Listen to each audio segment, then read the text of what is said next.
इसे कली काल कहा जाता था क्योंकि लोग एक दूसरे के साथ भयानक चीजें करते थे। किस युग में आप हैं तय करेगा कि आपका ईथर शरीर कितना है।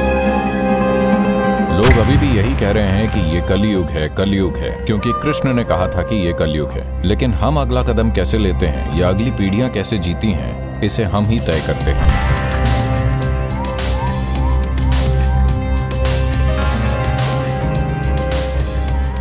तो ये सारी बात चल रही है कम से कम न्यूज चैनलों पर तो कि ये कलयुग है, कलयुग, क्योंकि कृष्ण ने कहा था कि ये कलयुग है। कब कहा था? 5124 साल पहले। तो तब से कली का संपूर्ण पहलू जो 2592 साल तक चलता है खत्म हो चुका है, और द्वापर भी 2592 साल का है, जो कि 2082 के आसपास समाप्त हो जाएगा। इसका मतलब है कि और 58 साल, 58 साल, लगभग 60 साल। अगर आप 60 साल और जीते हैं तो आप त्रेता युग देखेंगे। इसका मतलब यह नहीं है कि एक दिन अचानक ये त्रेता बन जाएगा। देखिए, जब हम सर्दी कहते हैं तो इसका मतलब यह नहीं है कि अचानक एक दिन सर्दी आ गई, आहिस्ता आती है। गर्मी, ऐसा नहीं है कि एक दिन अचानक गर्मी आ गई, यह धीरे धीरे होता है। तो जिसे आप युग कह रहे हैं वो एक तरह से एक अधिक विशाल मौसम है, मौसमों का एक बड़ा दौर है। मौसमों में, सर्दियों में पेड़ एक तरह से होते हैं, जानवर एक तरह से होते हैं, वसंत में वो दूसरी तरह से होते हैं, गर्मियों में और अलग तरह से होते हैं। इसी तरह इस धरती पर जीवन इन अलग अलग युगों में अलग अलग तरह से होगा, क्योंकि ये मौसमों का एक सुपर सिस्टम है।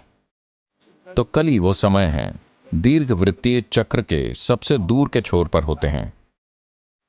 उस वजह से इसे देखने के कई तरीके हैं। एक महत्वपूर्ण बात यह है कि देखिए, हमारे पास जो 5 शरीर या शरीर की 5 परतें हैं, विशेष रूप से इंसानों के संदर्भ में भौतिक शरीर अन्नमय कोश है, मानसिक शरीर मनोमय कोश है, ऊर्जा शरीर प्राणमय कोश है, और विज्ञानमय कोश या ईथरिक शरीर होता है। सवाल हमेशा यह होता है कि आपके पास कितना अन्नमय कोश है, या आपका अन्नमय कोश कितना प्रबल है, या आपका मनोमय कोश कितना प्रबल है, या आपका ईथर या विज्ञानमय कोश कितना प्रबल है। उसके मुताबिक यह काम करेगा। तो ये मौसम एक तरह से इसे तय करते हैं। आप देख सकते हैं कि इन 4 मौसमों में पूरे देश में यहां 11 डिग्री अक्षांश पर शायद आप इस पर इतना गौर ना कर पाएं, लेकिन यह मौजूद है क्योंकि लोगों ने इस पर गौर किया है। इसलिए तमिलनाडु में मार्गली और माघ मौसम होता है, और आप जानते हैं देश भर में कई दूसरे, हर कोई उस महीने को कम उत्साह वाला महीना जानता है, और इसलिए तब लोग खुद को उन्नत करने के लिए चीजें करते हैं। लेकिन अगर आप समशीतोष्ण देशों में जाते हैं तो सर्दियों की स्थिति और वसंत की स्थिति के बीच काफी अंतर होता है, अभूतपूर्व अंतर। आप विश्वास नहीं कर पाएंगे कि आप उसी दुनिया में हैं। अगर आप सर्दियों में जाते हैं तो जैसे हर चीज, सब कुछ ऐसा लगता है जैसे दुनिया खत्म होने जा रही है। वसंत आता है तो बूम, हर चीज वापस खिल जाती है। तो कम से कम गोलार्ध के इस हिस्से में या गोलार्ध के उत्तरी हिस्से में ये ऐसा ही है। दक्षिणी गोलार्ध में ये उल्टा है, लेकिन वही चीजें होती हैं। तो इसी तरह सुपर साइकिल में भी वही चीजें होती हैं, लेकिन मनुष्य के संदर्भ में आपका भौतिक शरीर प्रमुख है या मानसिक शरीर प्रमुख है, ऊर्जा शरीर प्रमुख है या ईथरिक शरीर प्रमुख है, ये उस पर निर्भर करता है। जहां ये नियमित वार्षिक चक्र भी कुछ हद तक इन्हें तय करते हैं, लेकिन सुपर साइकिल बहुत कुछ तय करती है। किस युग में आप हैं तय करेगा कि आपका ईथर शरीर कितना है। इसका मतलब यह नहीं है कि यह पूरी तरह से निर्णायक है। यह सब कुछ नहीं है, बस इसका प्रभाव होता है। आप किसी भी युग में होकर शानदार हो सकते हैं, और आप किसी भी युग में होकर एक झमेला हो सकते हैं। इस सब का यह अनुभव आपके अच्छे या बुरे होने का सवाल नहीं है। या आप लोग कहते फिरते हैं, देखिए, जिस पल आप किसी चीज के बारे में पूर्वाग्रह रखते हैं तो कोई व्यक्ति पापी बन जाता है और कोई व्यक्ति संत बन जाता है। यह कैसे होता है? आप कुछ मूल्य निर्धारित करते हैं, अगर कोई उस पर खरा नहीं उतर पाता तो वो पापी है, अगर कोई उस पर खरा उतरता है तो वो संत है। लेकिन ये मूल्य अलग अलग जगहों में, युगों में, समय समय पर बदलते रहते हैं। ये बदल रहे हैं, वो महत्वपूर्ण नहीं है। महत्वपूर्ण बात यह है कि हम समझते हैं कि जब हम यहां हैं तो हम जो हैं, हम अपने भीतर जो कर रहे हैं, हम उसका परिणाम हैं। अब सवाल बस इतना है कि हम अपने भीतर जो कर रहे हैं वो जागरूकता में हो रहा है या बेहोशी में। अगर हम जागरूकता में कर रहे हैं तो परिणाम वैसा ही होगा जैसा हम चाहते हैं। अगर बेहोशी में कर रहे हैं तो परिणाम रैंडम या बेतरतीब होगा, और रैंडम परिणाम बहुत दर्दनाक हो सकता है, परेशानी भरा, कभी कभी आपके लिए, ज्यादातर समय दूसरों के लिए।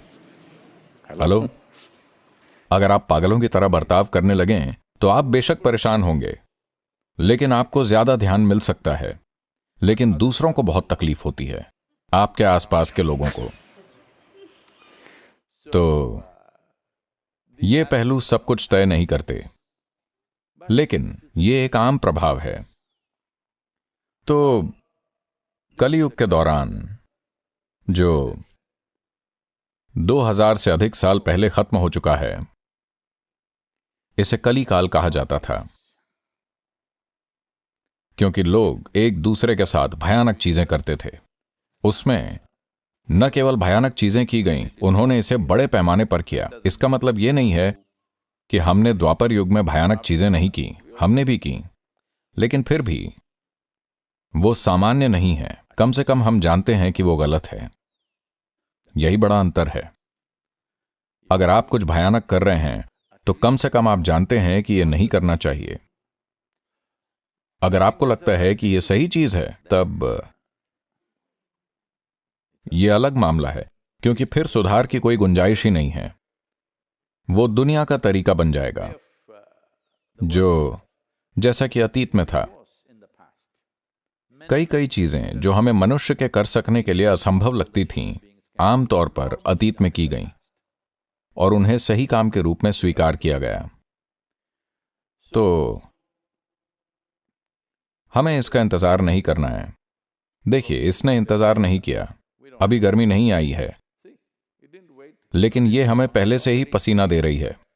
क्यों ना हम भी समय के एक कदम आगे रहें? हेलो।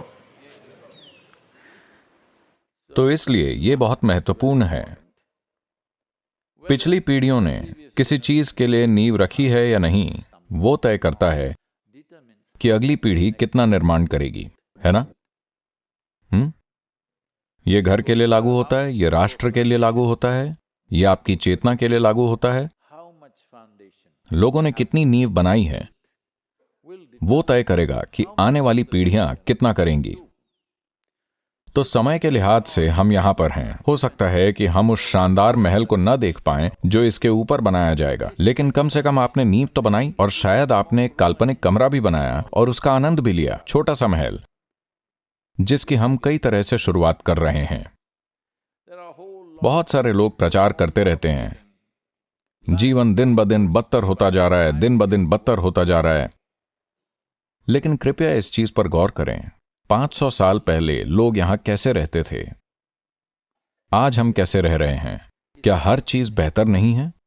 खासतौर पर महिलाएं। आपको जोर से हां कहना होगा, क्योंकि इस धरती पर महिलाओं के लिए जीवन कभी भी इतना अच्छा नहीं रहा है, पूरी दुनिया में।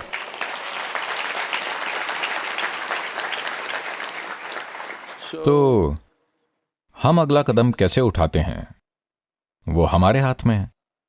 हम इस तरह इसलिए हैं क्योंकि किसी ने कुछ बुनियाद बनाई है, तो हम इस स्थान पर आए हैं। लेकिन हम अगला कदम कैसे बनाते हैं, या अगली पीढ़ियां कैसे जीती हैं, यह हमारे द्वारा तय होता है। तो ऐसे समय में, जब मैं कहता हूं ऐसे समय में, जब हम एक युग से दूसरे युग में जा रहे हैं, जब मौसम सर्दी से वसंत में बदल रहा हो, तो हमें खिलने के लिए तैयार रहना चाहिए। हेलो। कई मायनों में हम जिस दौर में हैं वो बहुत महत्वपूर्ण है, क्योंकि शायद मैं इसे नहीं देख पाऊंगा, मैं इसे नहीं देखूंगा, लेकिन आप में से कई युवा लोग इसे देखेंगे कि हम द्वापर युग से त्रेता युग में जा रहे हैं।